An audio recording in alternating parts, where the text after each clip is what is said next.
Ladies and gentlemen, please welcome your bride and groom, Mr. and Mrs. O'Hare.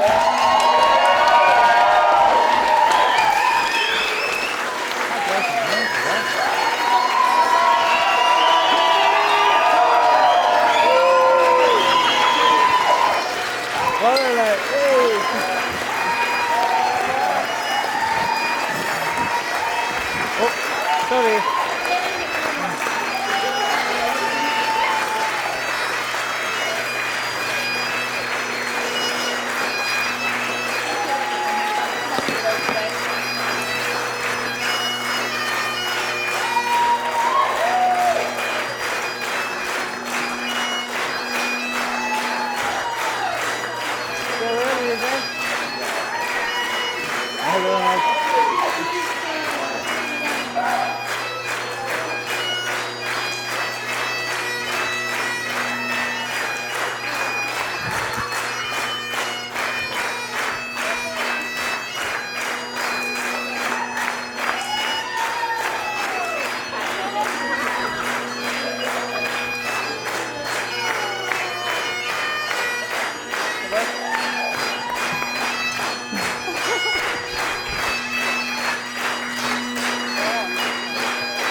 Ladies and gentlemen, please be seated.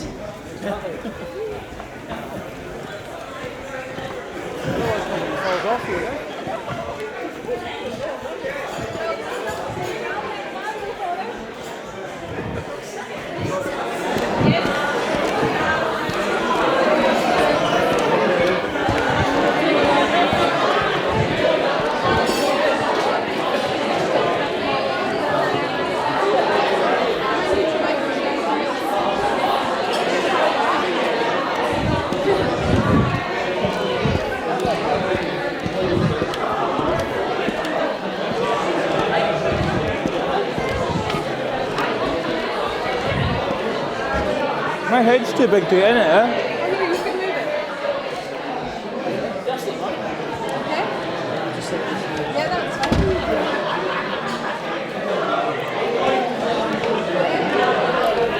Glad to see you, eh?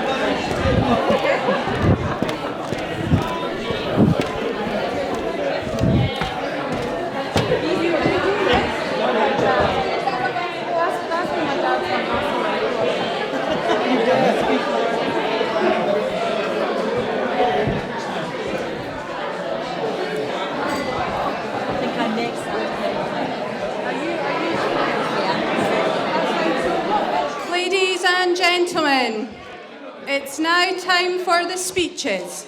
We're going to start this afternoon with Father of the Bride.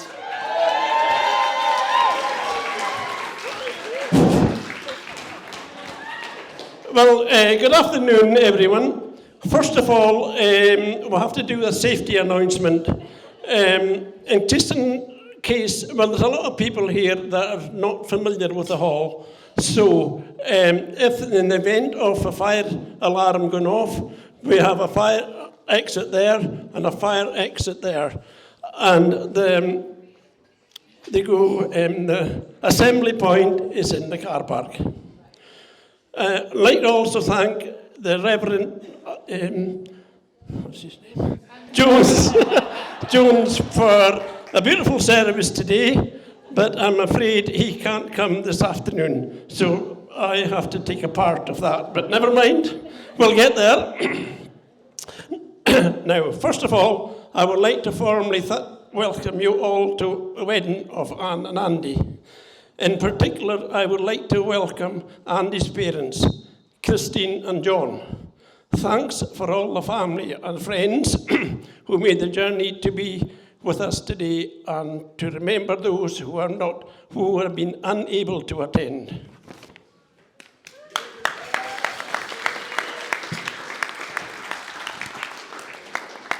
Perhaps I should introduce myself. I am Neely, Anne's father. When Anne was growing up, she called me different names. Dad was popular, and so was Visa and MasterCard. I'm only going to speak for a couple of minutes. It's because of my throat. If I go on too long, Rhoda has threatened to throttle me.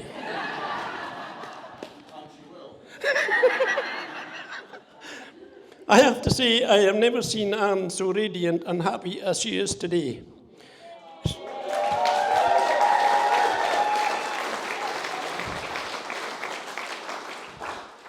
She has a fine husband in Andy, and I warmly welcome into the family. Thank you, sir. There's only 10 pages more to go. Now that you are starting your life together, I feel it's my role to give Andy some advice on surviving married life. And I think of nothing better than to share it what Rhoda and I have adopted over the last 50 years. Rhoda makes all the small decisions, like what school the children attend, what house we would like to buy, and how big a mortgage. I make all the big decisions, like what wood do I use to heat the house and what car to buy. However, now it's time for us to wish you both all the best for the future. So here's to the past for all the lessons you have learned. Here's to the present for all that you share. Here is to the future for all you look forward to together. Ladies and gentlemen, please be upstanding to toast the bride and groom. Bride and groom.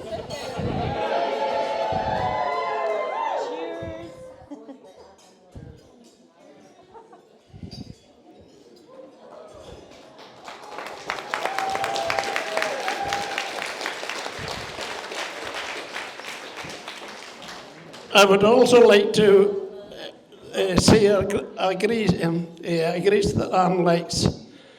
I take this glass into my hand and drink to all that's here. Who can tell where we may be within another year?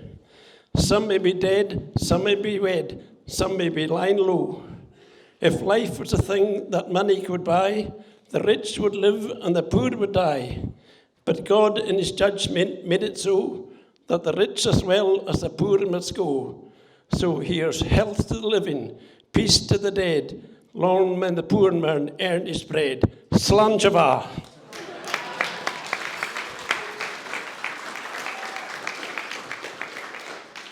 Now,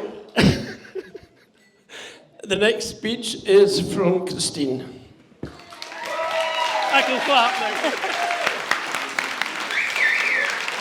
Thank you. I don't know if I need this, but I will hang on to it, and hopefully you'll all hear me. This is a huge privilege to be able to say a few words to all these lovely people. Some of them long-term friends of mine and all my boys, and some new friends, which is always a lovely thing to meet at a wedding. Those of you who know Andy well know he has got a huge aversion to fruit, particularly oranges. So you can imagine his absolute terror when I turn up like a tangerine dream. It's been so lovely to become part of Neely and Rhoda's family. I've enjoyed that thoroughly. They've become friends, and I really appreciate that. Anne, you've met Andy. You've also inherited 4 brothers, millions of grandkids, lots of other parts of our family. So we really welcome you into our family as you've welcomed us into yours. I am not best placed to give advice about marriage. Those of you who know me know why. But I phoned a friend. I phoned my sister. And I've lost my piece of paper that she so kindly gave to me this morning. Well, no. I phoned her in Australia. Sorry. Excuse me. Oh, found it. Sorry. I phoned my sister in Australia, as you do when you need some advice about giving advice. And she's been married for 39 years. And I thought, well, who best placed to give some advice? So we kind of thought about it, and then we had a wee look over a few poems. And I would just like to say a few words to Anne and Andy about how to make the most of this marriage, which I'm sure you will. A good marriage must be created. In the marriage, the little things are the big things. It's never being too old to hold hands. It's remembering to say I love you at least once a day. It's never going to sleep angry. It's having a mutual sense of values and objectives. It's standing together and facing the world and all it's got to throw at you. It's forming a circle of love that gathers in all of your family and your friends. It's speaking words of appreciation and demonstrating gratitude in thoughtful ways. It's having the capacity to forgive and forget, particularly when Andy's van breaks down and Anne's in it. It's giving each other an atmosphere in which each person can grow. It's a common search for the good and the beautiful. It's not only marrying the right person, it's being the right partner. I would just like to say, I think these guys have this sorted. And I would like to make a quick toast, guys. I know you're up and down like yo-yos. A quick toast to this lovely couple, wishing them happy, healthy, and very long marriage. Cheers.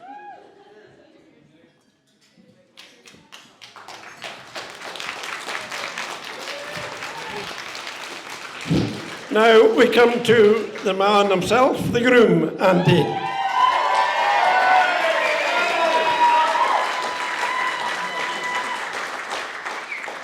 Hi guys. Before I get started, there are a number of toasts in my speech, so please make sure your glasses are full and at the ready. It genuinely makes me the happiest person alive to be able to stand here and say to all our friends and family, on behalf of my wife and I,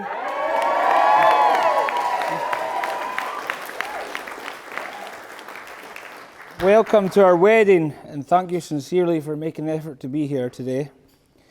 You are all the most important people in our lives, and to have you all in the same room sharing our special day is just magical, so thank you. Many of you have taken days off work or even weeks off work. John, where are you? He's bracing himself for a good hangover after this couple of days. Where was I? And many of you have travelled from all sorts of distances, ranging from just down the road, from London, Manchester, Skye, Glenelg, Troon, Invergordon, Glasgow, Edinburgh, Aberdeen, the Kingdom of Dingwall. And with a special mention to my Auntie Sue, who came from Holland. Thank you, Auntie Sue. It's great to see you here. And also a very, very special welcome to Lewis and Lorena, who came all the way over from Colombia.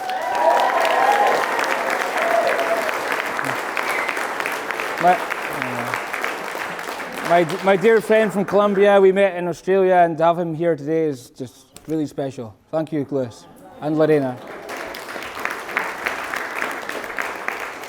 It is truly appreciated and genuinely blows my mind what all you guys will do for a free lunch. So let's toast to all you guys. Cheers. Firstly, I would like to thank Rhoda and Neely for giving me your blessing, welcoming me into your family and treating me like one of your own. The love, care, support, guidance and generosity you have for both of us is incredible and greatly appreciated. You're both amazing parents, and you've raised a gem like you have. For those that don't know, Rhoda and Neely, they've been married for 50 years, so I think this deserves a toast as well. To Rhoda and Neely. You can tell the romance is still vibrant with this pair, as they often enjoy a wee waltz together in the living room, which I think is lovely. Next, I want to thank my mum, or Mohen as I like to call her. She has to be the strongest, most organised, hard-working, adventurous mother around, to name a few. She climbed Mount Kilimanjaro. She cycled across Death Valley, the hottest place on earth. And she also went to a 3-day industrial rock festival by herself.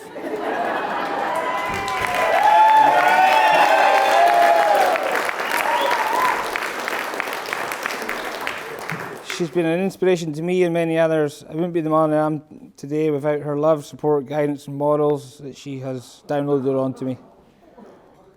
She's done a grand job raising a fine specimen of a son.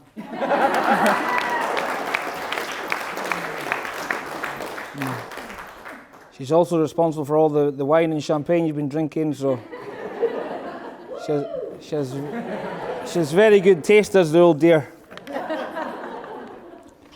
Then there's the old Pop, the man who would give you the shirt off his back, always there to help and support. He's the most selfless person I know and has worked hard his whole life to give his family better opportunities in life while still wearing the same pair of denims he wore back in the 80s. Good crack has always had in the old boy's company, although he's been telling the same jokes for the last 30 years. I have a competitive relationship with the old boy, with no better satisfaction than beating him at something and slagging him about how easy it was. Thank you for everything you've done for us. I have another mention for Suzanne, who's been there as well over the years. Thank you to Suzanne. Okay. I appreciate everything you've done for us as well. Okay. There's a few other thank yous I want to give for making this day so special. Firstly, I want to thank Anne. She's the architect of this today. Anne had countless late nights hand-making 170 of those exquisite invitations to organising the light, the sound, the band, and all the other personal touches you see here today. You truly have excelled yourself, Mrs. O'Hare.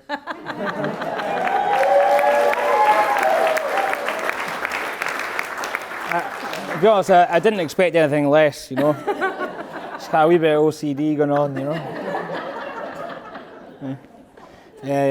I also want to thank Philippa and Belle, okay, for the amazing job they've done with the flowers today at the church.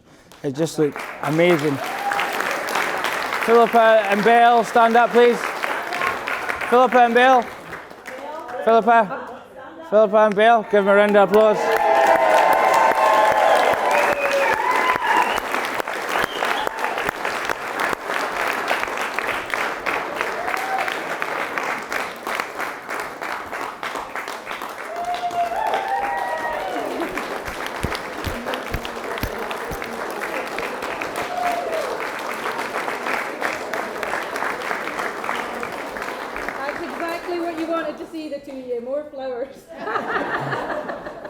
bet it's great to finally be receiving flowers instead of giving them away all the time. No, but it's amazing flowers today. Thank you very much. I also want to thank Ronald and Katie for playing for us in the church today. Yeah, it was amazing, wasn't it?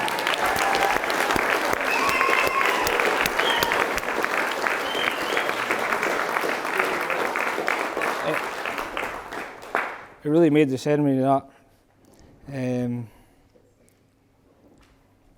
Yeah, I want to thank Rhoda for being Anne's glamorous assistant in the whole operation as well.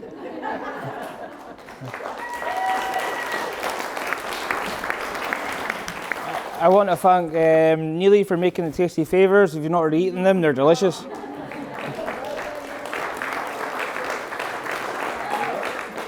I had to sample about half a box before I allowed them to be dished out to you guys to make sure they were okay. And also want to thank all the helpers that are involved in the setup for this today, and Lee, who's keeping you guys all watered through in the bar. I would like to raise a toast to the next pair, Heather and Katie, the bridesmaids. I think you all agree with me. I think you would all agree with me that the bridesmaids look absolutely fantastic. They're the bridesmaids. I'd like to personally thank you both for being there for Anne throughout the years. I know she can rely on you both when she needs you most. Thanks, Katie, for organising the hen do too. It sounded like a lot of fun. They also practiced a dance that we might get to see later on. Can you remember it? Now to the star of the show. I met my beautiful wife on Tinder dating app. We started messaging back and forth. I found Anne abnormally easy to chat to. I think our very first connection was our love for Van Damme movies. Hundreds of messages later of putting the world right, cheeky banter, and some flirting from her. Yeah. She secured herself a date. Our first date was in the Loch Ness Inn in Drumnadrochit, halfway for us, as Anne lived in Glengarry and me in Inverness. This was by far the easiest date I've ever been on. Aside from my instant attraction to her, when she walked in the door to when she sat down, I immediately felt relaxed and we connected like had never happened before. Chat was easy, laughs were had, and the chemistry flowed. I gauged the success of the date on how fast it passed. Before we knew it, the cleaner in the restaurant had stacked all the other seats onto the tables in the restaurant and was sweeping the floor around us, trying to shoo us out the door. We could have sat there all night. The seed was planted. Multiple dates followed. We got on like a house on fire. Then the first lockdown kicked in. Anne was locked down in Invergarry for 4 months as she had to shield. We never saw each other, but had continued our relationship virtually. This was a challenge, but we did prevail. Not long after we went on our first real adventure. We toured Iceland in a small camper van. This was just amazing experiences we had together, from traversing along high altitude cliff edges in the van, witnessing active volcanoes, whitewater rafting, walking on glaciers, getting done by the police. That was thanks to me. And we had our first argument then. We detoured about 100 kilometres. My plan was we were going to break into the Blue Lagoon hot spring at night after it had closed. Anne was all for it. I suspect she was all for it, but I suspect she was just trying to keep me happy. Then she bottled it, and then our sensible side prevailed. Yeah, and we didn't go in the hot spring in the end. That's why I wasn't happy, because we detoured 100 kilometres and didn't get it. Tell who the boss is, huh? Yeah. Yeah, I found where I was again. I think we get a good balance, though, in general, where I bring her adventurous side out in her, and she reins me in when needed. After this, I think I knew she was one for me. We continued our distance relationship between Invergarry and Inverness. I made many trips through to stay at Anne's in Invergarry, forming a great relationship with Rhoda and Neely during this time. For the first 6 months, I had slept on the couch downstairs with the guinea pigs and the ticking clocks to keep me company. Until one day, Rhoda declared that I can sleep upstairs in the bed with Anne. At this point, I felt a monumental sense of approval, as I knew this promotion would not have been given out lightly.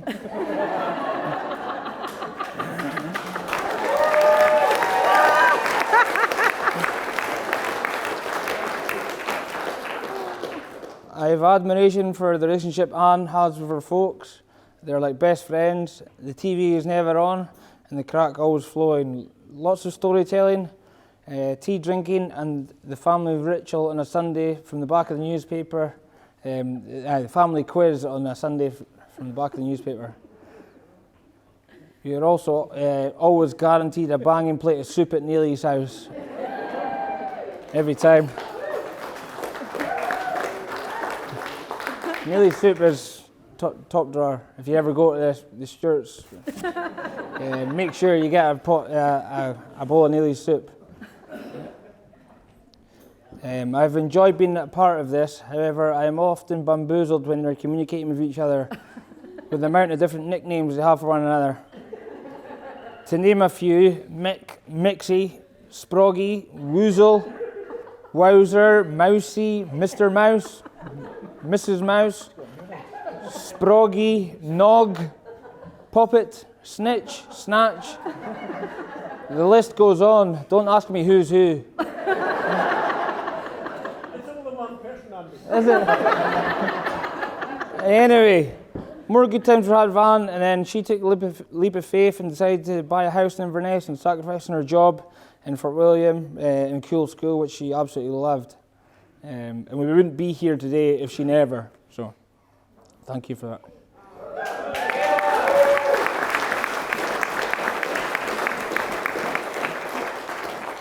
At this point, I was firmly in love with Anne. Then I decided I was going to propose.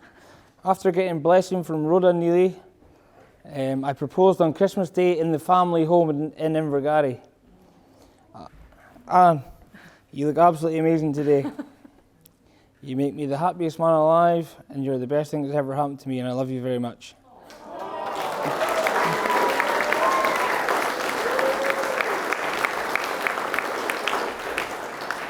You gave me love, care, support, encouragement, comfort, fun, and laughter, and for this I am truly grateful.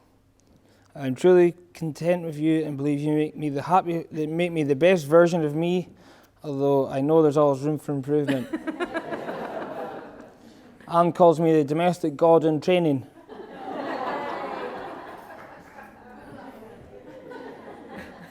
What I love about you most, Anne, is your heartwarming personality. You're the most caring, thoughtful person I've ever met. You light up the room when you enter, and you can connect with people from all walks of life. And I've witnessed this many times. You make people feel good about themselves with your positive, engaging mannerisms. You're clever, creative, talented, and always up for a laugh. Anne also has a superpower ability of being able to locate things. Well, I'm great at misplacing things. Honestly, anything you have lost, she knows exactly where it is. Probably because I put it away. I call her the human locating device. I feel like a very lucky man standing here today, and I'm excited to spend the rest of my life with you and make lifelong memories. So without further ado, I'd like you to raise your glasses to my beautiful wife, Mrs. O'Hare.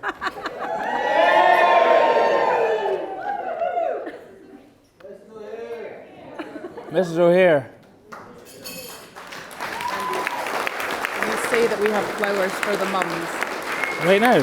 I'm not finished yet. Oh, sorry. At the end. I now pass the baton over to my best man, Scott. I've been best friends with Scott for almost 30 years. Scott is more like a brother. We have grown up together from primary school, been on family holidays, caused mischief in our younger days, lived together for a period of time, and have made many memories. He knows everything about me. Sorry, I'm sorry. He knows everything about me, which makes me a little bit apprehensive about what's in store. Go easy, my brother.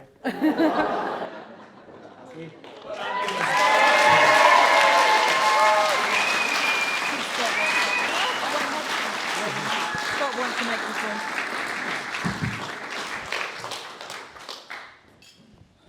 Hello. Ladies and gents, good afternoon. For those who don't know me, my name is Scott. I'd like to thank Andy for publicly confirming that I'm indeed the best man after 30 years of the best friendship. I am truly honoured to be here today to celebrate this special occasion with you all. Thank you to Alan's parents, Rodina and Neely, for sharing today and for sharing this beautiful part of the world with us. It's been a pleasure meeting you both. I'd like to thank Andy and Anne. What a fantastic day it's been so far. With so much of Anne's hard work, preparation going into it. From the handmade invitations, the band, the music, the placements, the list goes on.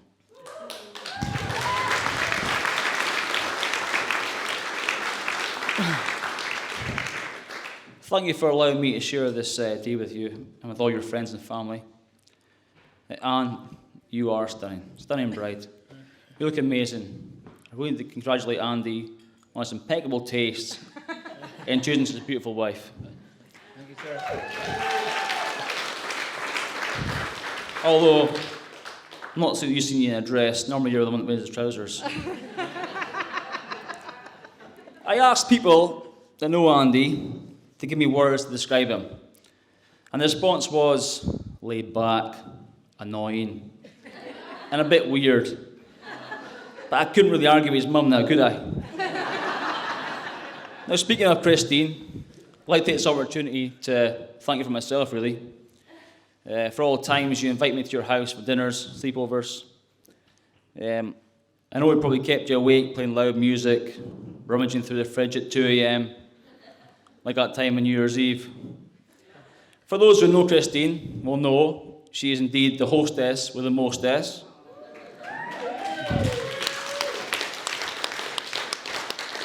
She never fails to put on an amazing spread. However, that New Year's was like no other. So Andy and I came home after a very merry Hogmanay party, ravenous. We were delighted to find an array of culinary delights. However, we had forgotten there was a party arranged for the next day. So Andy and I tucked in like it was we're on death row. This was our last supper. Prawn rings and bafita rolls flying all over the kitchen.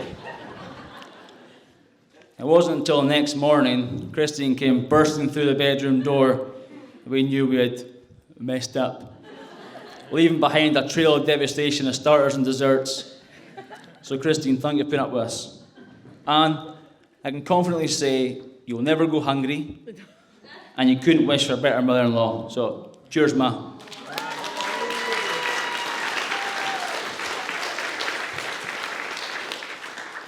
So, apparently, it's tradition in the best man's speech to sing the groom's praises and up his better qualities. But sorry, I can't sing and I won't lie. But I will tell you a little about what I've come to learn over the past 30 years. So, I first met this lovable, kind, curly-haired hippie when we were 7. It's not hard to imagine a 7-year-old Andy. Still got the same haircut. Thankfully, though, he's downsized from his Dennis Taylor glasses. Despite what stood before me, his humour and kindness has led us on many adventures. Now, don't believe these are all good. It was that time in Ibiza when we decided that a smooth-faced Andy looked older without his glasses. This led to many challenges.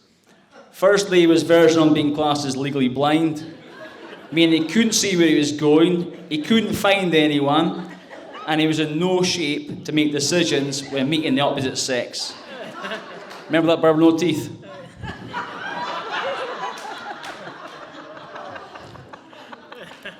And Conquest.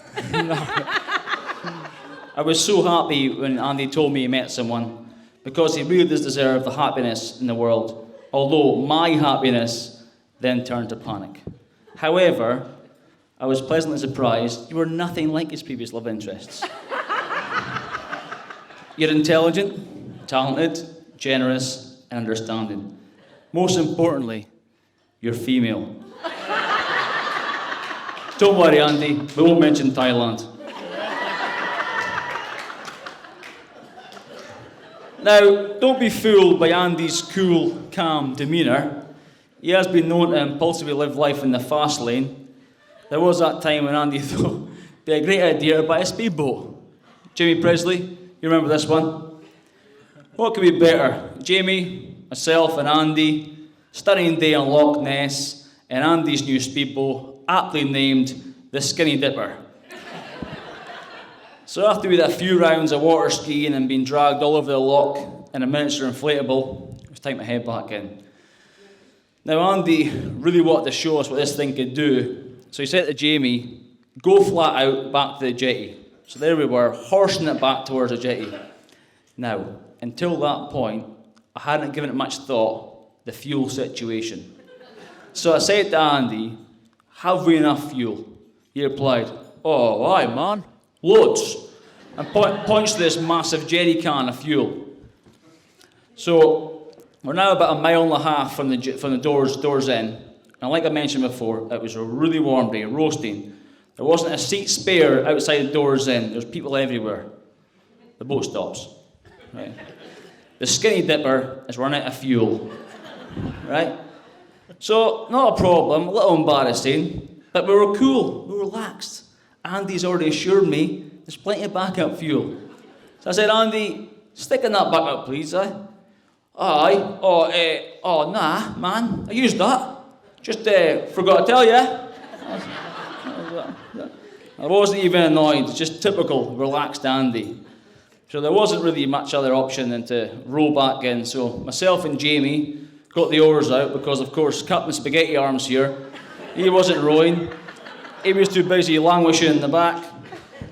So after a very slow row back the doors in, the sound of the cheering / the laughing, adoring / mocking spectators, we made Andy get the pints in. So the moral of that story, Jan, is always pack the backup, but hide it from him. So we go from boats to automobiles. But not just any automobile, Andy wanted a van. And he was only wanting to pay £200 for it. He believed that something was only worth what he's wanting to pay for it. So, to my surprise, we actually found a van at a car boot sale, ironically, for the magic price of £200. So we had to drive to Huntley to see it. Oh, what can I say? It was a vision of yellow. A 20-year-old, clapped out Aberdeen City Council van. The type of van that council workers draw straws so they don't have to drive it. Strangely though, the rear windows were blacked out and the rear door was sealed shut. Excuse me.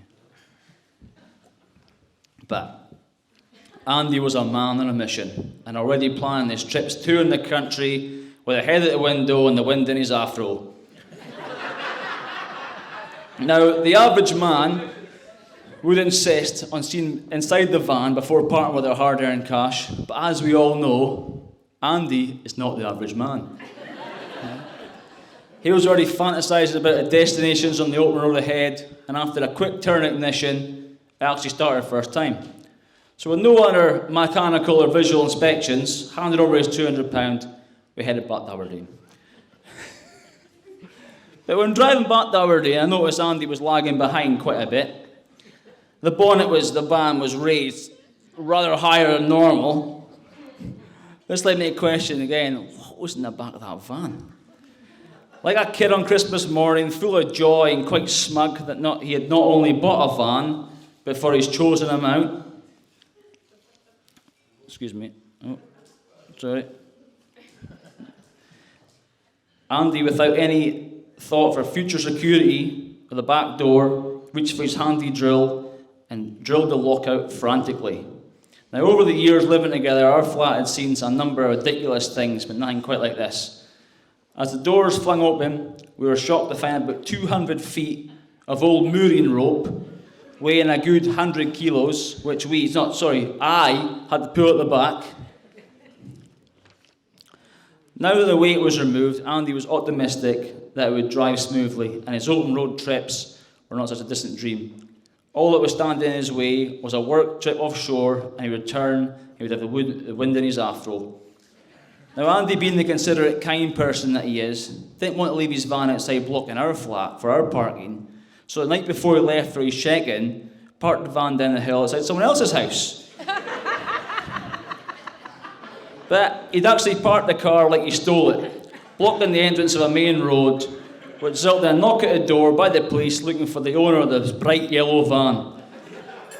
Andy, blissfully unaware, his beloved van was towed away. But Andy is resilient and determined. He wasn't prepared to let his open road dream die that easily. He needed to go bigger and better, which resulted in the next lump of junk, the Heimer camper van.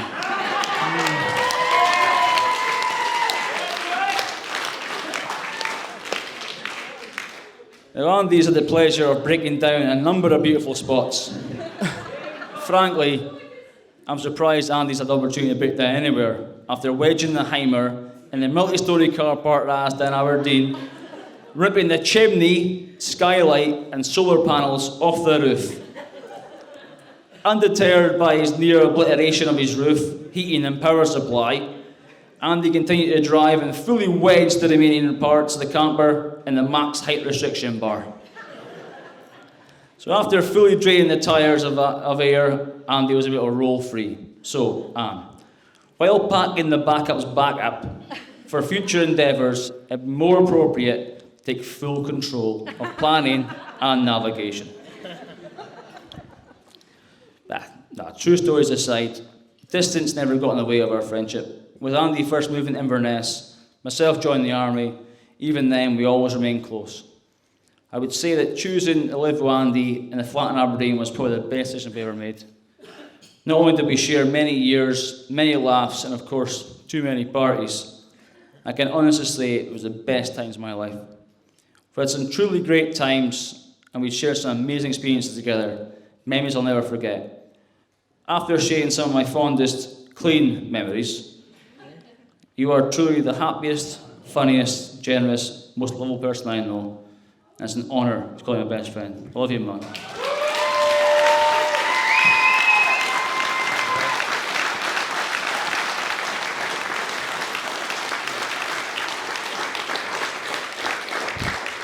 All that remains for me is to ask you to charge your glasses, please stand, and join me in wishing Andy and Anne a long and prosperous happy life together. Ladies and gentlemen, the toast is the bride and groom.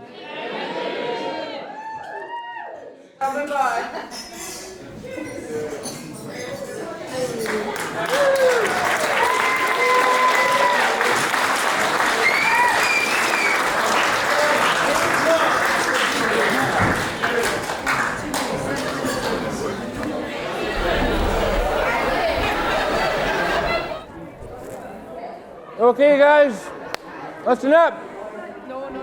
Just leave it. We now have the bride. No. Bride's going to do a speech. No. Come on. Yeah.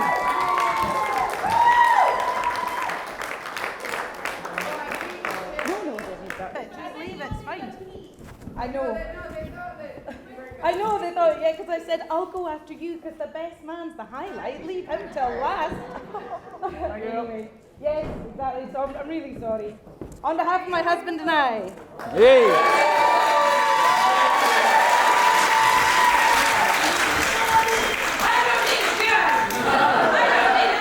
I'm well aware of that. I would like to thank you all for sharing in our special day. And I'd like to take a moment to thank the special people who could not be with us today. There is quite a few, and we're very sad that they can't be with us. But thankfully, we've got videos and things, so they can join in from afar. I'd like to thank Andy's family for welcoming me with open arms. The very first time that I met you all, it was just amazing. You made me feel so welcome. Especially as an only child, to now have all these wonderful siblings, half of which I think are outside. And what an amazing feeling to be an O'Hare now. You are officially stuck with me.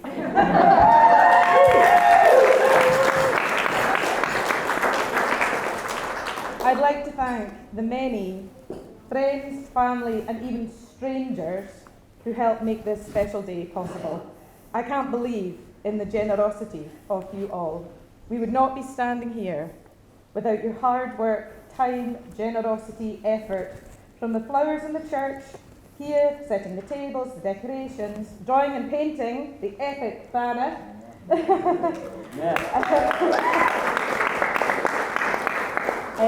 Building marquees, making tablets, building and filling favour boxes, the orders of service, playing the music, giving lifts, building wooden table numbers, making pizza dough, for tomorrow. Moving equipment and all the other many, many jobs. I would like to please to raise all your glasses to all the people who have helped contribute to this day. We'd not be here without you. Thank you. So,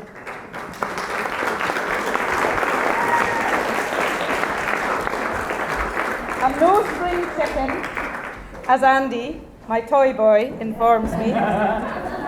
The older I get, the more I realise how truly blessed I am. Firstly, with such wonderful parents.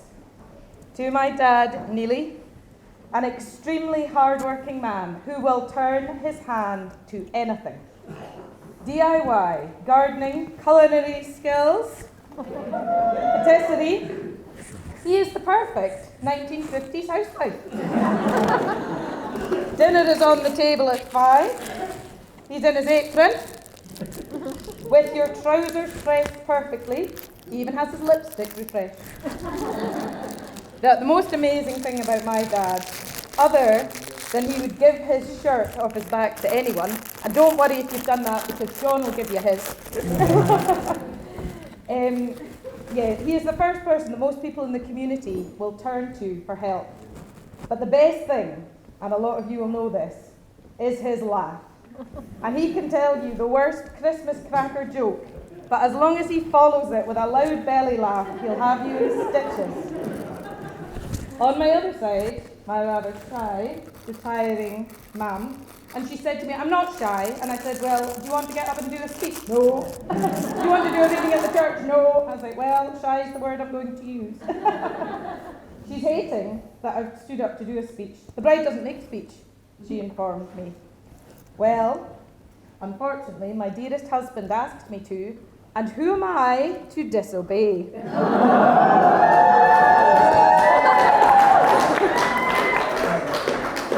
So soon into proceedings. What I think my mother is worried about is what this lovely liability of hers might say. At her own wedding, my Uncle Goatee, who was asked to thank the minister, started his speech with, imagine asking a McDonald to thank a bloody Campbell.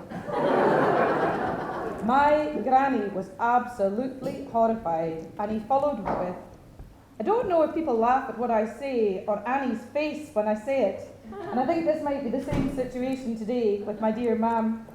She has the patience of a saint, and at times she needs it.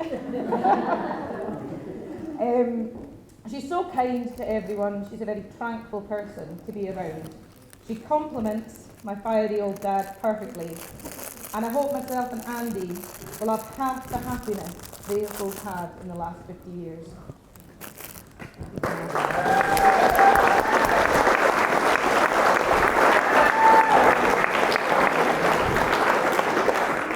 The two very special ladies in my life, my best friend from uni, Katie. It's amazing. Amazing that we were friends in the first place, because at our first meeting, I insulted her. I got a little bit mixed up between the Isle of Man and the Isle of Wight, and I called her English. I was soon corrected and my geography is sorted now. We were only in Aberdeen, a few short months. It was less than a year together, but it was long enough to build a lifelong bond. And even when Katie, don't you start, you're going to start me off. Even when Katie was living in London and I was up in Uist, we still managed to see each other just as often, sharing a love of music and film. The best thing about Katie is not only how utterly fabulous she is, as you know, you heard her,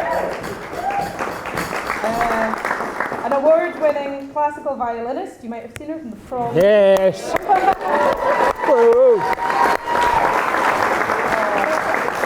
That was amazing, wasn't it? She is, the best thing about Katie is she's so unassuming and grounded. And her husband, Mike, I don't know if you'll remember this, he once jarred me in the Snow Goose restaurant. And at that point, Katie was the leader of the Scottish Youth Orchestra. And I didn't know, and he wasn't happy. You should know what she is, this, you should praise her up. And I said, well, to be honest, she's involved in so many awesome things. I was like, I just can't keep up. And I said, you know what, I'd love Katie if she was leading the World Orchestra, or if she was like unblocking sewage drains, because it's not her achievements that make her fabulous, it is her soul.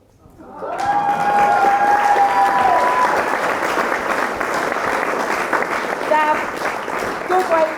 Dab. Now, the other important lady here today, my best friend from before we were even in primary school, Heather. If it wasn't for her, my childhood wouldn't have been half as much fun. She was the instigator of adventure. Instigator of mischief. From basketball in her drive, darts in the garage, attempting to hatch tadpoles from frog spawn. They never worked. Hours of drawing together, swimming and fishing down the river with permits. Always with permits. Some adventure got us in a wee bit of a scrape, like the time we disappeared with your sisters, miles up a hill to the milk cloth, terrifying both sets of our parents. But if it wasn't for you, I wouldn't have had half as much fun. And I feel the adventure element I loved so much in you, I have now found in this man here, who has confetti still in his face. This amazing man beside me, words cannot express the joy that I have found with you. Attending my friends' weddings many years ago, I was the last to the ball. I had given up hope in finding the perfect man. And we were talking about this morning because Katie said to me, I don't know how you're not married to a piper, the amount of pipers I know. And I said, the perfect man is a Gaelic-speaking, pipe-playing, Scottish-dancing crofter from the West Coast. How wrong I was. Andrew Stewart O'Hare is none of the above.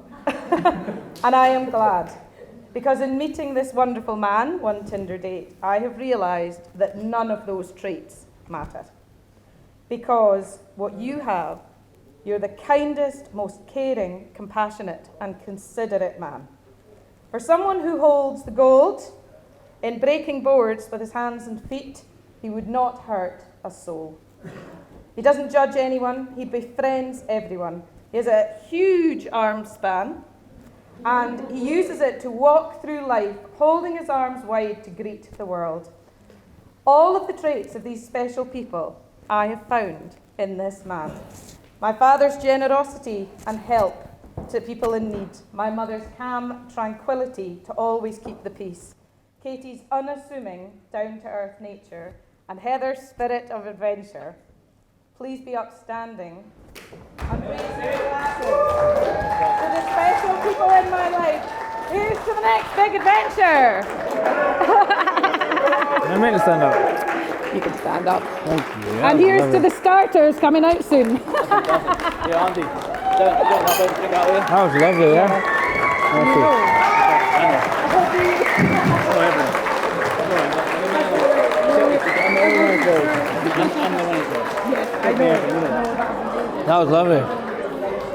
Harvey. That was amazing. Hello. Thank you. Oh, you. Well, ladies and gentlemen, I'm a wee bit confused because I thought I knew everybody in Glengarry, but when Andy was on about Rhoda and Neely, I don't know who he's talking about. But I'd like to meet them and maybe we'll make friends one day. But also, there's been a ski and do. A ski and do was handed in at the church, was found at the church. Has anyone lost a ski and do? Ah, Bill.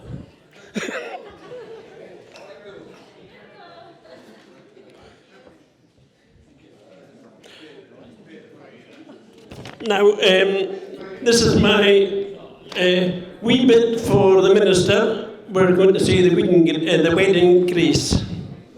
Sea grace.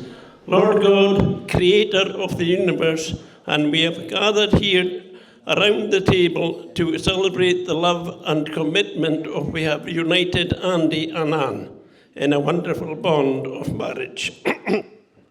Please, bless our wonderful meal and bless the happy couple for a life together. Amen.